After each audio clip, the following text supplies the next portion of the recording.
it looks so scary. Ooh. Hey y'all. I know lighting's great. Lighting's really good. Sun's going down. It's not down yet, as you can see. Still light outside. Maybe I just too much of a glare. So, I was having a thought, thinking, and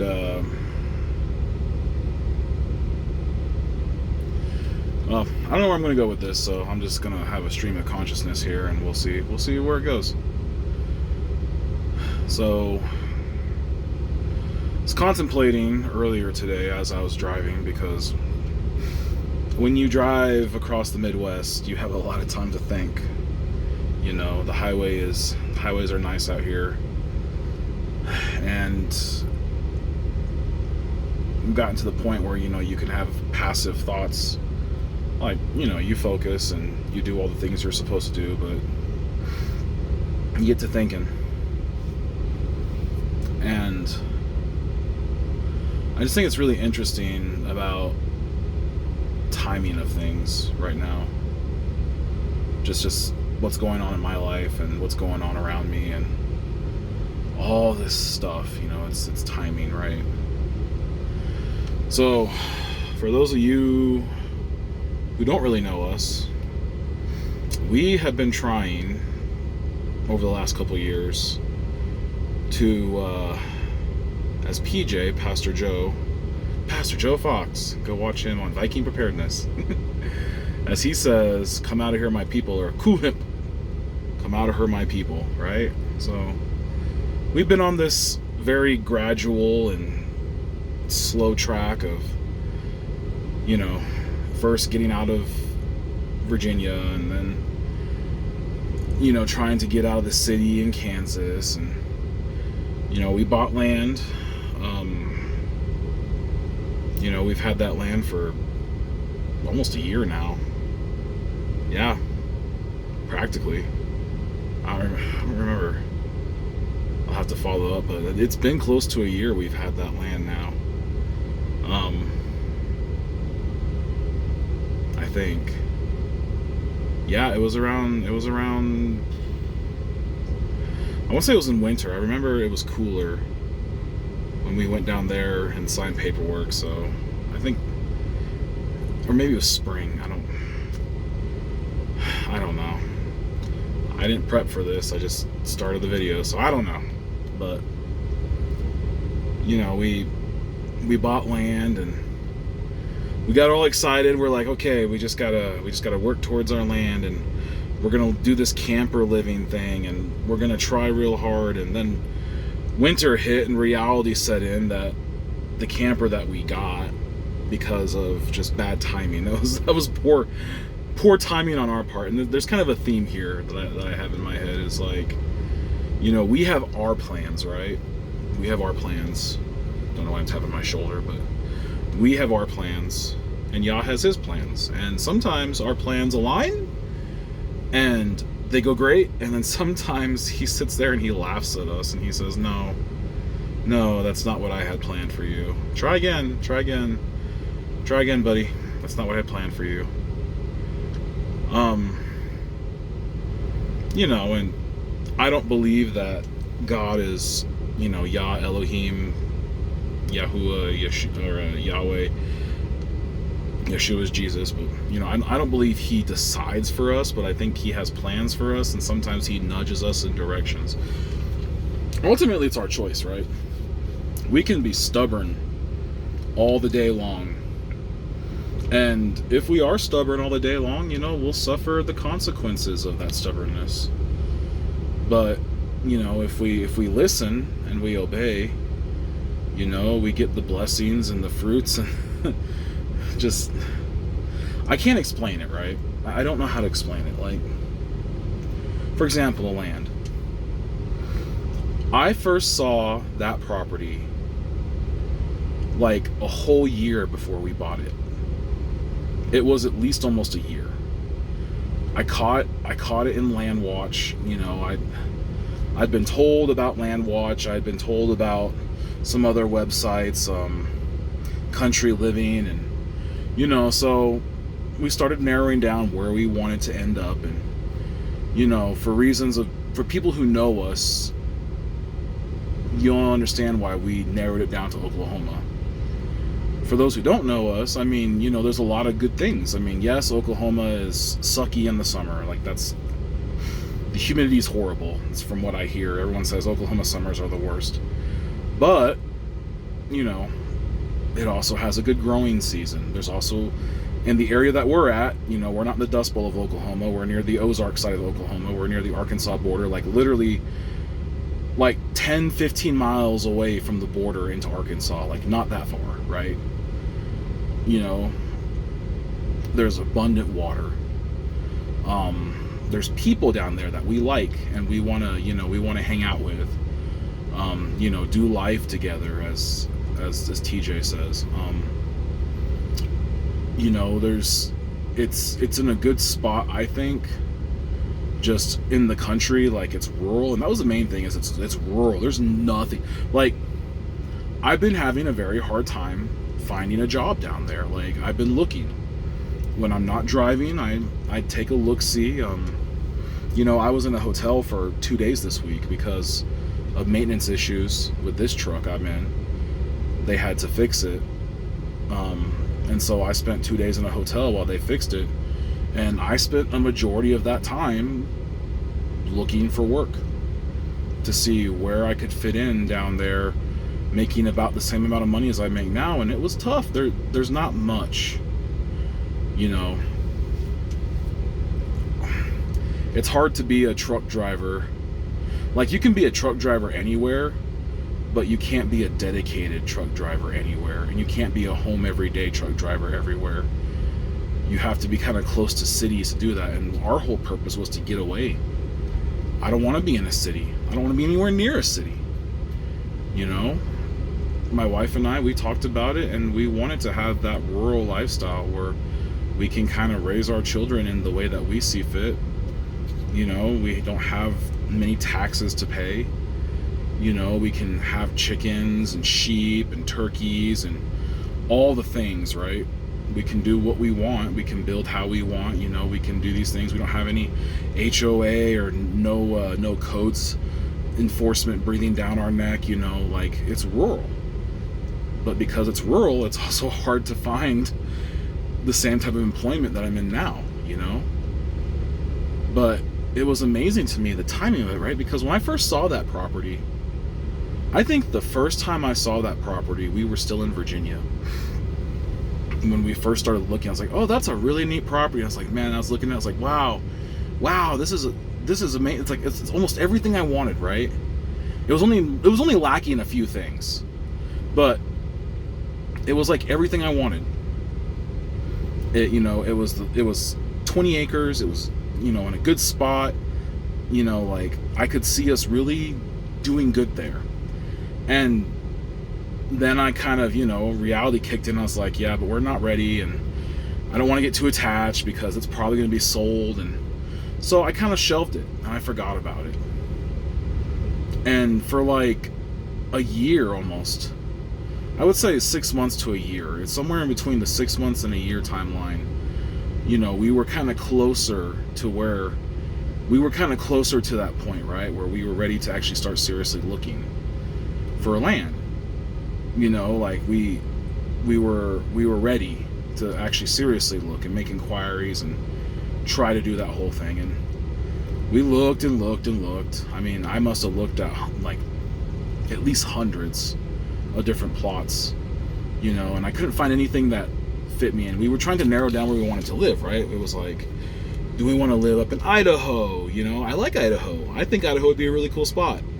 I kind of want to buy a piece of land up there to have as a vacation property at some point, like, I'm talking like I'm rich, but it'd be cool to have, another piece of property somewhere else in the country geographically, in case the area that we chose doesn't pan out. But, I liked Idaho, but, Rin wasn't about Idaho. She said it was too far away from her family, and I was just like, your family's probably gonna come live with us, right? Like, at some point. You know, it was kind of like, I've always intended, like, I'm not, me personally, I would never put my parents in a nursing home. So at some point, I fully intend to have my parents, you know, stay with us. And I told Corinne when we got married, like, hey, we don't do nursing homes in this family. Like, we take care of our parents because they took care of us as best we can. Now, I get it. There might be a situation where it has to be that way, a specialty care home or something, but I'll be darned, man. I'll be darned if I'm gonna, like, just shove my parents into a nursing home and only visit them like once a year. You know, like, that's terrible. But, you know, we looked all over. I knew I wanted, like, the Ozarks or the Rockies. I was really, like, stumping for Idaho, guys. Like, there was a big part of me that was like, oh, they got pine trees and there's mountains, and I love the Rockies. If Ben Davidson is right, that's gonna be the only place that survives, but whatever. We'll see. We'll see. But, you know, like, nothing was working out. And then finally one day I was like, you know what, I'm gonna see if that property on LandWatch that I saw a while back is still available. And so I looked, and wouldn't you know, there it was. Only this time, instead of it being one whole property, it had been split into two separate properties. The owner tried to subdivide it to make it more appealing, you know, slightly cheaper, two different plots. And so I was like, huh, well, I still want the whole plot. That'd be cool. So I called the realtor and we had a conversation and started talking, and he's like, oh yeah, no, we can totally put the plots back together if you want the whole thing, you know, like, he was really willing to work with us. And so I was like, you know what, let's give it a shot. So we called around, talked about financing, and I was still kind of like, it's not gonna happen. Like, you know, we just moved, and our credit scores don't look, you know, they weren't terrible, but they weren't great. You know, like, I think we barely eked by the minimum to even like have the bank look at us. But for some reason, things just kept falling into place. Like, okay, the bank called, yeah, we'll finance this, and, you know, and we looked at it and we're like, oh, should we do it? And it's just like, we had this overwhelming feeling like, yeah, we should do it. Like, we went to the property and we stood there and we prayed over it. That was a surreal experience. And like I said, YAH's timing, like, we got our answer. We got our answer standing on the property. My wife and I both had, like, we prayed separately and then we prayed together, just because I wanted to make sure it wasn't because I had pushed us into buying a house while we were in Virginia that didn't turn out very good for us. It didn't pan out, and it was actually a big, I don't want to say it's a curse on our family, but it was definitely a difficulty on our family, and that was me being selfish. Because I wanted to be in the country, I want to be more rural, and, you know, just, it didn't turn out well. So this time I wanted to make sure that it wasn't just me. I wasn't the only one set on this property. I told my wife, it's like, hey, Rin, why don't you go pray for answers? I'll go pray for answers, and we'll come together, we'll pray together, and then we'll see what YAH says. And he answered us. You know, not in the way that I thought, but he answered us. And everything just kind of breezed through. Everything just, like, it was like bam, bam, bam. All of a sudden, we had the deed. We owned the land. Like, you know, the bank approved the finance, and everything worked out. And I was just like, there's no way. And I was always expecting, I was waiting up until the moment we went down and signed the paperwork. Up until that moment, you know, we went down there, we stopped by Refuge, we said hi to Refuge peoples, and I bought my slick kit. Or not my slick, what was it? What's it called? Small the back. I'm forgetting the name of it. But whatever. I bought a kit, bought some tourniquets, and, you know, we told them, like, hey, we're buying land today, and they're like, that's awesome. And it's like, yeah. And I kind of, like, even then I didn't believe it. Like, I was sure, I was positive that we were gonna get there, and they're gonna be like, oh no, something happened, and unfortunately you can't sign paperwork today, and, you know, like, oh, and it was like, but when we signed the paperwork, when it was done and done, I was like, this is surreal. And then we went back up to the property and we stood there and we're like, yeah, this is it. This is where it's gonna be. This is where our kids are gonna grow. This is where it's gonna be. And to me, I was just like, dang, like, okay. And I could feel it. It's like when I met my wife. That's the craziest story that I'm not going to tell right now, but just things lined up. And they happened in a way that I can only say it was YAH. He saw me in my hour when I needed reassurance that I would actually be able to have a family. That I wasn't just going to die alone someday and be stuck in mediocrity.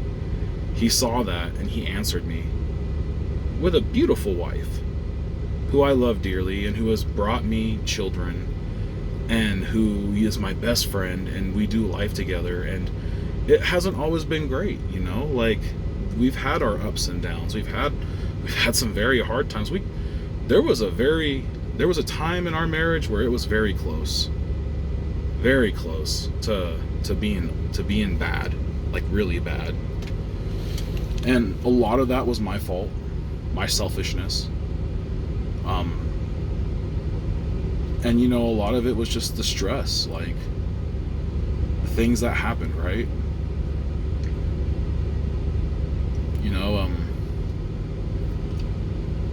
We had our first child and he was healthy and it was great. And then we got pregnant again. And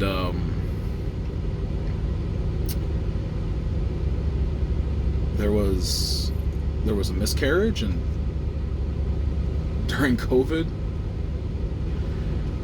and that was a horrible experience because we had no friends, or we had no family.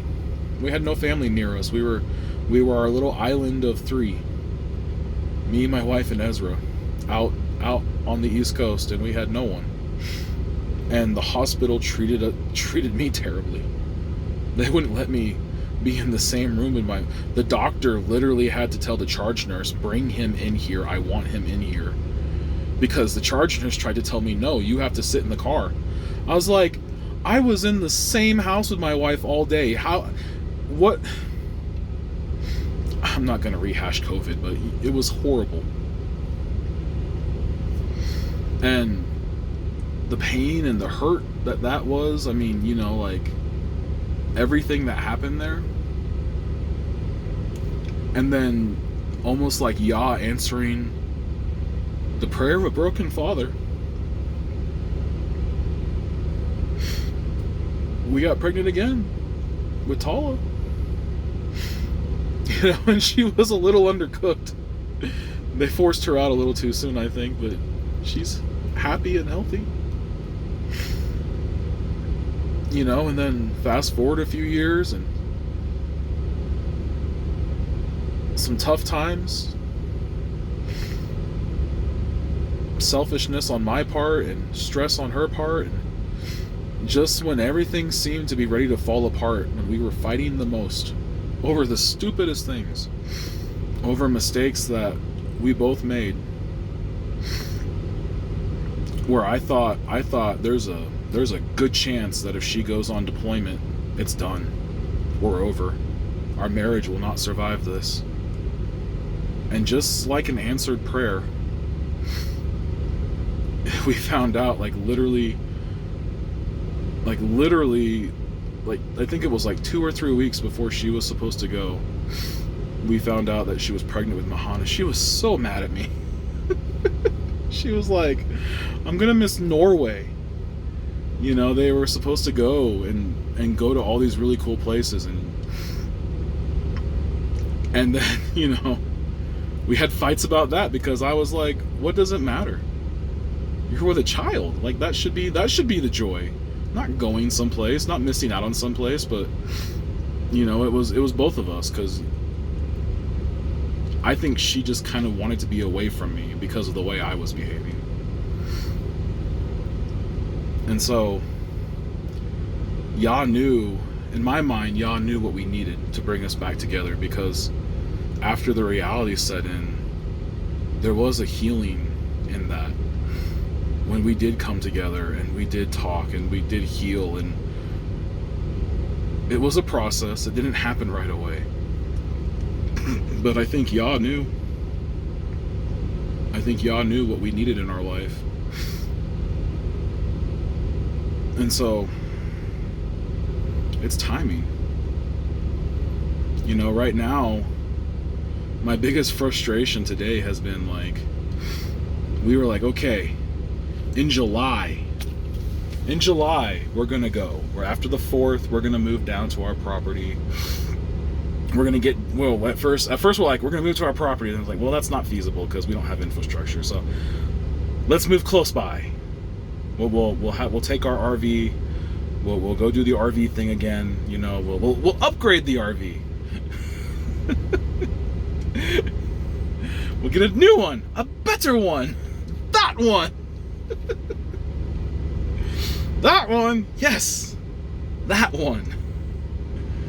You know, we'll sell the old and we'll get a new one, and it'll be better. And I'm like, okay, well, how are we gonna do this? Like, and I, you know, I was like, okay, well, you know, we got like this was back like 3 months ago, so it's like, okay, we got like 3 months, and then just like, oh no, you don't, buddy, it's not time yet. Boom, appendicitis. I'm out of work for a month. Our emergency savings fund just gets smacked around. But there was tender mercies in that too, because it made me realize a couple things about myself. I think it also kind of brought a sense of reality to us, like, oh, we're not ready yet. We haven't counted the cost. And that was, I don't know if you guys have ever had YAH tell you something like he warned us, hey, count the cost. That was something that kept coming up, count the cost. We're like, okay, he wants us to be on our property, but he also wants us to count the cost. You know, just like the proverb of the man who doesn't count the cost, and he starts to build a tower and he gets halfway up and then he can't finish, and so everyone mocks him saying, look, he began building the tower and he could not finish. So we were like, okay, reality check. So we're like, okay, well, let's push back to August. That'll give us some time. We can, you know, we can look for a new RV. We can get our RV sold. We can pare down. We can do all the things that we need to do to move, right? And so we're like, okay, the 2nd week of August, we're going. You know, do or die. And we prayed about it, and we asked Dad. You know, we sat together on Shabbat. My wife and I like to sit and meditate together and, you know, pray and ask questions and see if the Father answers us at some point, you know, whether through feelings or through, you know, just how he speaks to us. And we're like, okay, well, Dad's been pretty quiet lately. Like, he hasn't really given us any real big feelings one way or the other, any inspirations one way or the other. We just kept getting this count the cost feeling, like we need to really look at it. But I was like, we're dead set. We're gonna be in August, we're going, you know. I'm gonna quit my job, I'm gonna find work down there, we're gonna have a new RV, we're just gonna figure it out. If we don't get pared down all the way, then cool, we'll just have a storage shed for a short bit. We'll see what we can do to get in or shut up on the property so we can store our stuff, and we're going. Like, it's gonna happen. To the point where I'm telling my family, like I'm telling my parents, like, yeah, in August we're gonna go, and tell my friends, yeah, in August we're gonna go. And I even mentioned to a few coworkers, like, yeah, I'm planning on leaving in August. Like, hindsight, I should probably keep my mouth shut about that, because who knows how people talk at work, you know. So, but so I'm like, yeah, we're dead set on August. And then this last week, it was like roadblock after roadblock. You know, things were coming up. You know, we didn't have any answers. We were like, crap, you know, like, it's not a great time to buy a new RV because it's like literally the height of RV season, so it's going to be expensive. And we couldn't find one in our area that we liked. You know, there were other issues going on in the background that was just kind of stressing us out. And you know, we're like, well, we're kind of short, like the money. I don't know if we're gonna have enough. Like, even if I work as much as I can, I can't work overtime. I'm a truck driver. I'm regulated in hours. There's no overtime for me, so I can't just, you know, like, you know. And my wife, she was, bless her heart, she was even looking like, well, maybe I could take up some freelance artwork or something, you know, just to make a little bit of extra money. And it's just like, something's not right. So we prayed last weekend. We came to Dad and we prayed, and again it was like silence. Like I've already told you, kids, you know, like that was the feeling I got. Was he was like I already told you what you need to do. You need to listen. And then, you know, like after a while, it's like, you know, well, maybe it won't be an RV. Maybe we'll just look at getting a house or renting. So we did that. So we just didn't feel right. Didn't sit well with us. It's just like, something's not right here. And then I asked my wife, I was like, why are we tied to August? Like, is that us? Is that us? Or is that Dad? Like, is that us? Are we tied to August? Because we know that the Father wants us on that property, but we also know that it has to be in His timing. And so I was like, I don't know. I think this is us. I think this is just us wanting to be out there and not counting the cost. And then, just like a domino, everything started to fall in place. We're like, okay, well, let's push back. Let's wait until our lease ends. You know, there's $3,000 back in our budget because we don't have to break the lease early. And then, you know, let's start actually, like, seriously looking at what we need to do to just not go from our current place to a rental, like, spot in an RV camp and then to our property. Let's just look at going straight to our property. What do we need? Well, we need water, we need electricity. So let's start adding that up. And over the last couple of days, it's like just been falling into place. It's like, yes, this is what I want you guys to do. That's been like what I've been feeling these last couple of days, is like, yes, this is exactly what I was talking, like, count the cost. We have a much bigger timeline now. I mean, and honestly, it was funny because Ren was listening to Buckets and Bibles on YouTube, y'all. He's pretty cool. And I know I'm just shouting at everyone I listen to. and she asked him about, you know, the situation that we're in, and he was like, well, you might not want to come here in the summer, especially if you're not used to Oklahoma summers, and, you know, in an RV it's pretty tough. And it's like, yeah, you know, that is a good point. Like, we might want to, like, come there, like, in the spring or the winter, so we can actually get acclimated to the area and, like, you know, get better prepared instead of just, like, showing up in the middle of death season, apparently. And so, you know, like I said, this story's not finished yet. I don't know. Things might pop up, but it's just like, all of a sudden, like, oh, we're getting this now, and this is opened up, and it's just like, wow. So this is, like, you know, it's again, it's YAH's timing. That's the kind of message that I'm getting right now. It's like, I don't understand. Like, we try to make our own decisions, and we try to push our own ideas, and honestly, I'm beginning to understand, like, it's just easier when we listen to what YAH says.